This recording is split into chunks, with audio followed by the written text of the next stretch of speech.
orang memang melihat Anda dan memberikan stempel antitesis tadi berkaitan dengan pembicaraan di masyarakat. Bagaimana hubungan Anda dan Pak Jokowi ini kurang baik. Malah ada yang bilang buruk sekali. Dan itu kembali dikaitkan ketika Anda dicopot, tanda kutip, dicopot sebagai Menteri Pendidikan dan Kebudayaan. Sehingga orang selalu mengatakan bahwa Anda kecewa, Anda marah, bahkan Anda ya bisa dibilang benci sama Pak Jokowi. Ini kemudian berkembang sampai hari ini. Saya mau tahu dulu, bagaimana perasaan Anda pada Pak Jokowi sebenarnya? Saya hormat, saya menghargai, dan saya bersyukur dicukupkan tugas di Kemdikbud. Karena kemudian hikmahnya saya mendapatkan pengalaman yang lebih kaya sebagai penyelenggara negara di Jakarta, gubernur. Saya juga tidak pernah tahu bahwa kemudian saya dapat amanat sebagai gubernur. Tapi pada waktu itu ada 7 orang, Bang, yang pada reshuffle itu. Jadi harus diingat-ingat, Bang, ini bukan 1 nih, Bang. Bukan ada 7. Menteri Pendidikan aja ya? Ya, ada 7. Yang tidak diajak bergabung kembali ke dalam kabinet yang... Ya. Nah, 7 ini, cuman orang kadang-kadang ingatnya cuma 1, padahal enggak, ini ada 7 nih gitu. Ada Pak Jonan, ada Pak Sudirman Said, ada Pak Ferry Mursidan, ada Pak Saleh Husin, ada Pak Yudi Krisnandi, ada siapa lagi, saya lupa nama-namanya. 7. Pak Marwan. Jadi ini keputusan politik yang harus dihormati, dan saya tidak pernah tanya juga. Tidak pernah dijelaskan oleh Presiden atau oleh Istana apa alasan kenapa Anda tidak diajak lagi? Kenapa? Karena seketika Presiden memutuskan, pasti beliau memiliki pertimbangan yang lengkap tentang bagaimana beliau harus menjaga apakah keseimbangan, apakah arah, dan lain-lain. Dan buat saya itu adalah hak beliau, kita hormati. Jadi Anda tidak marah ketika Anda dicopot sebagai Menteri Pendidikan? Dan kita terus bekerja bersama, Bang. Ketika saya kemudian bertugas di Jakarta, bisa dibilang kapan saja saya minta waktu untuk audiensi, beliau selalu berikan. Dan banyak urusan di Jakarta itu yang memerlukan dukungan dari pemerintah pusat. Kapan saya perlu, saya selalu kontak, lapor, diberikan waktunya. Tapi pencopotan Anda ini kan diikuti isu tidak sedap ya, bahwa ada temuan pembayaran tunjangan profesi guru yang kelebihan bayar. Ini istilah yang sering dipakai ke Anda juga, kelebihan bayar. 23,3 triliun kalau tidak salah angkanya ya. Kemudian yang menuduh Anda ini korupsi. Jadi Anda korupsi 2,3 triliun itu yang membuat Anda dicopot. Justru itu adalah surat dari kami kepada Kementerian Keuangan menyatakan bahwa ada begitu banyak uang ditransfer kepada guru yang gurunya nggak ada. Itu justru laporan dari kami dan ada suratnya. Jadi bukan dibalik nih. Jadi dan itu bukan dari Kemdikbud, itu dari Kementerian Keuangan yang ditransfer langsung ke daerah kepada guru yang kita lihat ini bermasalah. Malah kita laporkan. Jadi, Bang, alasan sebenarnya hanya Bapak Presiden yang tahu. Dan Bapak Presiden memang memiliki hak untuk mengganti siapa saja. Dan saya pun tidak pernah membayangkan bahwa namanya sebuah jabatan itu akan menempel terus-menerus. Tidak mungkin lah. Ada waktunya itu akan selesai. Dan ketika pada waktu itu saya dicukupkan pada saat reshuffle, saya itu merasa Tuhan memberikan hikmah yang kita tidak tahu. Cuman hikmah itu tidak pernah datang kemarin. Hikmah itu selalu datangnya besok. Jadi pada saat kejadian kita tunggu aja hikmahnya apa. Tidak mungkin ada sebuah peristiwa tidak memberi hikmah.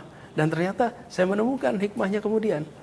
Jadi saya malah bersyukur sekali. Kalau sekarang saya menengok ke belakang, saya bersyukur saya mendapatkan nama di Jakarta. Kekayaan pengalaman yang luar biasa, Bang. Dari mulai kalau mengurus manusia, dari mulai ke dalam anak dalam kandungan sampai mengurus makam. Itu yang diurusin kami di Jakarta. Kemudian saya bertugas di Jakarta di saat Jakarta diterpa dengan pandemi.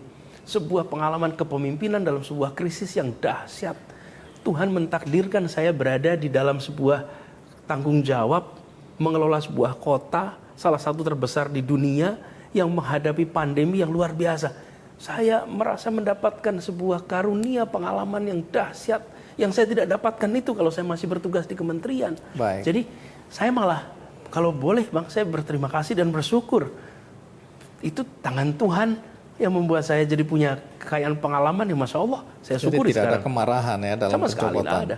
Tapi alasannya belum jelas. Nah, ada yang kemudian mengaitkan. Ini secara logika mungkin sulit diterima, tapi ada orang yang percaya bahwa dosa Anda sehingga Anda dicopot, walaupun Anda sebutkan bukan saya sendiri loh ya, ada 7 lainnya, kenapa saya terus yang dipermasalahkan? Karena Anda sekarang muncul ke permukaan ya. Ada satu peristiwa. Nah, kebetulan saya lihat di sini ada lukisan Pangeran Diponegoro. Ya. Saya nggak tahu ini dipasang sebelum acara ini atau ini sudah Selalu ada. di sini ada. Oh, selalu Selalu ini. di sini. Jadi Ini hasil karya pelukis Rosid. Udah ada di sini kira-kira 10 tahun sekarang. bukan simbol sesuatu yang Anda ingin sampaikan melalui acara ini ya, bukan ya? Bukan. Karena ini ada Ada ceritanya kenapa di sini. Oke, tapi saya mau cerita versi saya dulu ya. Oke, boleh. Satu hari, pemerintah Belanda menghubungi Indonesia, kemudian berniat mengembalikan tongkat pusaka. Ini ibaratnya tongkat komandonya Pangeran Diponegoro yang dirampas oleh Belanda, dibawa ke Belanda ketika penangkapan Pangeran Diponegoro dan ingin dikembalikan. Pada saat itu, dikembalikan itu seharusnya Pak Jokowi yang menerima. Tapi hari itu Anda dianggap menelikung Pak Jokowi, Anda yang menerima. Kenapa ini menjadi persoalan besar? Karena ada kepercayaan, terutama mungkin di masyarakat Jawa, bahwa tongkat komando yang pusaka itu, siapapun yang menerima pertama kali dan memegangnya, maka dia punya peluang untuk menjadi pemimpin. Pemimpin ini bisa relatif. Nah, ini membuat Pak Jokowi tersinggung. Karena Anda menelikung Pak Jokowi, Anda yang menerima, Anda yang memegang pertama kali. Ini, Ada begitu ya? Ini ada alasan yang membuat kata orang Anda diberhentikan. Saya cerita sedikit. Saya baru bertugas di Kemdikbud, menteri dari kedutaan Belanda datang dan menyampaikan bahwa cakra Pangeran Diponegoro akan dikembalikan. Top secret, tidak bisa diketahui siapapun, kapan waktunya dan lain-lain, semuanya dijaga confidentiality-nya. Karena nilai dari barang ini itu priceless istilah mereka, tak ternilai harganya. Dan banyak orang yang mencoba untuk memburu barang ini. Jadi mereka menempatkan ini sebagai sebuah operasi khusus. Nah, kemudian saya laporkan ini, bahwa ini akan ada pemberian kepada Presiden, bahwa akan ada pengembalian. Dan kemudian diatur sebuah acara di Galeri Nasional bersamaan dengan kalau tidak salah pameran Raden Saleh kalau tidak salah, atau pameran Diponegoro, saya lupa, Raden Saleh atau Diponegoro, waktu itu pamerannya. Jadi covernya itu supaya ada event. Kemudian cakra tadi dibawa, kita tidak tahu, pemerintah Belanda tidak memberitahu kepada kita penerbangan jam berapa, kapan, siapa, tidak ada yang tahu. Nanti di Galeri Nasional. Nah, itu kemudian Presiden memang semula dijadwalkan hadir di acara di Galeri Nasional itu. Kemudian sehari 2 hari sebelumnya Presiden ternyata ada acara ke Filipina. Sehingga kegiatan yang semula harusnya dihadiri oleh Presiden menjadi diwakilkan kepada Mendikbud. Jadi saya mewakili Presiden menerima cakra. Artinya seizin Presiden. Ya. Jadi Anda tidak menelikung Presiden. Enggak. Karena itu saya mewakili di situ. Mewakili, ini adalah sebuah, dan itu biasa, Bang Andi.